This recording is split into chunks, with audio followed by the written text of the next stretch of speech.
ALP is changing its name and its branding, I think, to recognize the important changes that are going on across the whole sector. There's a huge challenge in the welfare to work agenda, given the economic circumstance we're in, to get people with the right skills into the right jobs. I welcome the change because I think it recognizes that we're in a new world, and I'm really pleased to see that ALP has recognized that also. The Skills Funding Agency will of course continue to work with the renamed and rebranded ALP, and we look forward to continuing our long and cooperative relationship. My view of the ALP's change of name and branding is that it's absolutely the right time to do it. And it must be done if we're to stay competitive with the changes, not only that the coalition government has brought into place, but the Labour government would have put into place themselves. We're at the end of an era. Up to this point, we used to get funded for specific projects or deliveries. Now everything is pay as you go. And really the only contingent factor in the future will be whether or not we get people into long-term sustainable jobs and create new economic growth.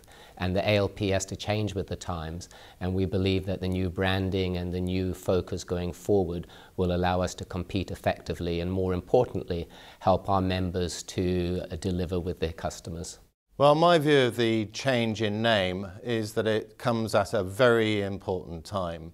After all, how many years is it we have been talking about integration of employment and skills?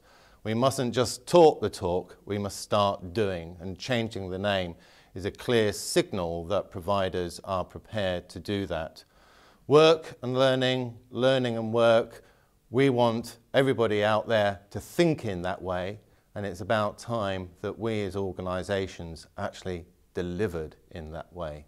My view is that the change of branding is absolutely right in terms of timing. The industry now needs a truly representative membership body that reflects the integration of employment and skills agenda, from concept to reality.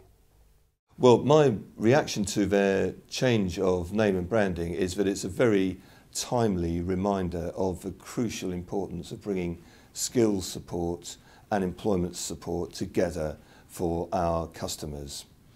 This is very timely because we've just launched the work programme, and what the work programme does is to put a hugely greater emphasis on not just getting people into work, but keeping them there and getting them into higher and higher levels of work.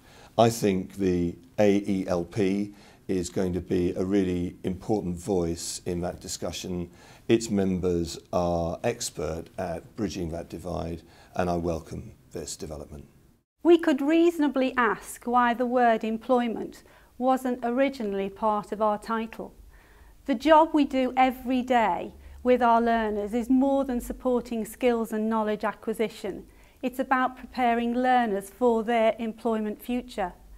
It's satisfying to see that the employability agenda and other government policies is catching up with and catching on to what we do as independent providers, and what we do very well. Securing employment for our learners is truly part of our DNA, so why not part of our title?